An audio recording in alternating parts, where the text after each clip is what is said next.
Pace বোলিংয়ে যেন ত্রিরত্ন খুঁজে পেয়েছে বাংলাদেশ ক্রিকেট দল।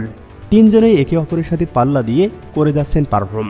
তাসকিন ফর্মে ফিরেছেন, মোস্তাফিজ দেখাচ্ছেন তার চিরচেনা বোলিং জাদু, আর এদেরকেই যোগ্য সঙ্গ দিচ্ছেন তানজিম হাসান সাকিব। এশিয়া কাপের মঞ্চ কাঁপাতে পারে বাংলাদেশের এই পেস বোলিং ইউনিট।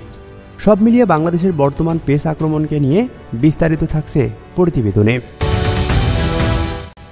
চলতি নেদারল্যান্ড সিরিজে প্রথম ম্যাচে তাসকিন পেয়েছিলেন 4 উইকেট। পুরো ম্যাচে তাসকিন আহমেদ বল করেছেন 6-এর কম ইকোনমিতে। 2 ম্যাচে বোকা বানিয়েছেন ডাচ ব্যাটারদের। কোনোভাবেই যেন তাসকিনের বোলিংয়ের উত্তর খুঁজে পাচ্ছেন না নেদারল্যান্ডের ব্যাটাররা। গতির সাথে স্লোয়ারের ব্যবহার, নিজেকে অন্যভাবে মেলে ধরেছেন টাইগার পেসার। অপরদিকে এদিন রেকর্ড বুকে নিজের নাম লিখিয়েছেন মোস্তাফিজুর রহমান, রশিদ খান, টিম সাউদি এবং সাকিবের মতো লিজেন্ডের তালিকায় বাংলার দাফিজ।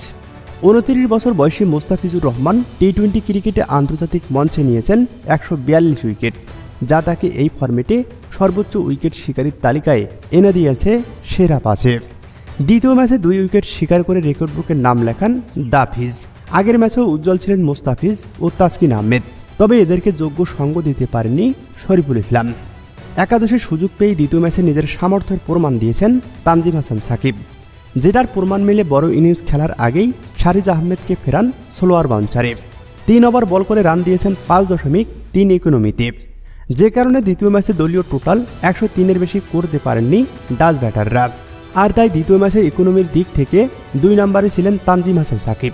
সব মিলিয়ে এই মুহূর্তে কার্যকর হচ্ছে বাংলার 3 পেসার। মোস্তাফিজুরকে এই বছর ম্যাজিক্যাল বলতেই হবে, কারণ যে 2টি ম্যাচ লাল সবুজের হয়ে খেলেছেন সেগুলোতেই জয় পেয়েছেন। তাসকিন আহমেদ ফিটনেস ও ফর্ম ফিরে পেয়েছেন।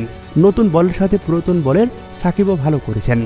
তার সাথে তানজিম হাসান সাকিবের ব্যাটিং পাওয়ার দলের জন্য বাড়তি পাওনা। এই মুহূর্তে এটাই যেন বাংলাদেশের পেস বোলিং ইউনিটের সেরা লাইন আপ।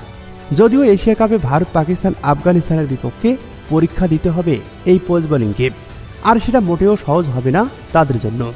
তবুও অতীতে বড় মঞ্চ কাঁপিয়েছেন এই পেস বোলিং ইউনিট। ব্যাটিংয়ে পর্যাপ্ত সাপোর্ট পেলে এই সাকিব তাসকিনরাই হতে পারে এশিয়া কাপে বাংলাদেশের এক্স ফ্যাক্টর।